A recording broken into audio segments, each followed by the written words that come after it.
stand and racing. In the centre, Subtle Power, first one to show up there. Hatharana in the early stages. In behind them, Baniyar from Going Global. Further back in the field is Roscius as they sort themselves out, followed then by Traherne. And he's pulling up a little bit in front here. Jerry Bailey on Hatharana. He's really stacking them up behind. Roscius on the far side with the white cap appears to be in front as we look at them there, but maybe being matched for pace here by Hatharana on the left, the stablemate. No pace on at all. Then in third is Subtle Power, followed in fourth by Going Global. In behind the Baniyar, out deeper on the track is Zafonium and Traherne in the centre. Packing field as they head down to Swinley Bottom, not going fast at all as they pass the mile. And the white cap of Roscius, one of the two Godolphin runners, shows the way to the stablemate Hatharana, striding out a little bit better, but only fractionally. Half a length away then in third is Subtle Power, followed by Going Global out wider, a length to Baniyar, half a length Traherne, and last of all Zafonium as they race out of Swinley Bottom now, and they've got short of 6 furlongs to travel. The leader here on the outside is Roscius, John Velasquez from Jerry Bailey on Hatharana, who hugs the rail. Out deeper on the track then is Going Global as they head up the side of the track. In behind Going Global in that orange jacket is Subtle Power in the green and white striped shirt as they head up the side of the course now. And they race towards the 5 furlong marker. The sprint's really on now as Roscius shows the way from Subtle Power. Hatharana in behind them from Going Global. Then Traherne, followed further back by Baniyar, and last of all is Zafonium as they race up now towards the half mile. And it's still Roscius, the outsider, shows the way from Subtle Power, Going Global, Traherne, as they race up towards the entrance to the home straight now. He's still there, Roscius, running a big race from Subtle Power, is trying to match him. They're going almost stride for stride as they round the turn. 2 lengths in front of Going Global, Traherne, then Baniyar, dropping right away as Hatharana and taken out wide Zafonium. 2 furlongs left to travel. Subtle Power the far side and Roscius the near side. Stride for stride now. Then in third place is Traherne from Going Global. Baniyar right down the centre.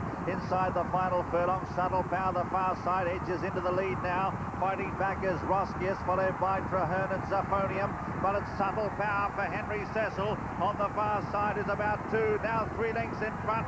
And this is Henry's win on the board for the year 2000.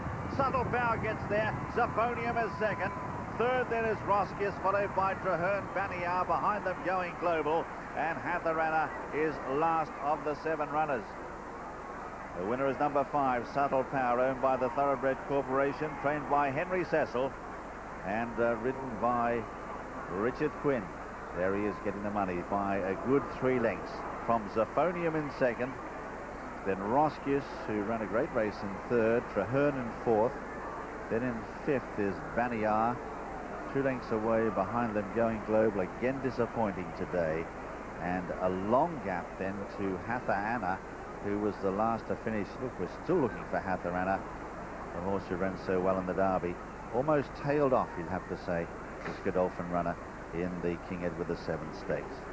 The winner is number 5, Subtle Power, ridden by Richard Quinn. Second is number 7, Zafonium, owned by Prince Fahd Selman, trained by Paul Cole, ridden by Pat Edry. And third is number 4, Roscius, owned by Godolphin, trained by Syed bin Sarur, ridden by John Velasquez. Fourth, Traherne. Distance is 3 lengths and a half length. The time 2:35.92, and Subtle Power the 7-4 favourite. Well, we knew Henry Cecil's duck wouldn't last, because every year since 1973, bar one, he's had a winner here at Royal Ascot, and he's on the board for the first time this week. Subtle Power goes away in the end to win by 3 lengths, but Willie, you were very worried about the lack of early pace, weren't you? Oh, it was frightening. This horse, he's going to stay the monarch really, really well. And the only way that I thought that this horse could be beaten today was lack of pace, and that's what he got. He got lack of pace, but he's overcome that, and he's a horse where I would say he's got a bit of a future. He might not be a millennium, a Dubai millennium, but he's a very a classy colt.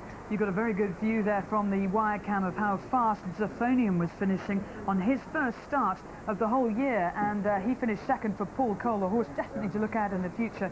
But I should think once this got into a battle, your horse was just going to stay home better than the rest. You would never outbattle this fellow. He's, as I said, I've got a red face here, viewers, because after what I said about how strong he was, he's a very laid-back character, and he is a horse that he just carries his head a little bit high, but he's always done that for some reason, and the further he goes, the better he gets. He's a strong, strong horse with a laid-back sort of temperament.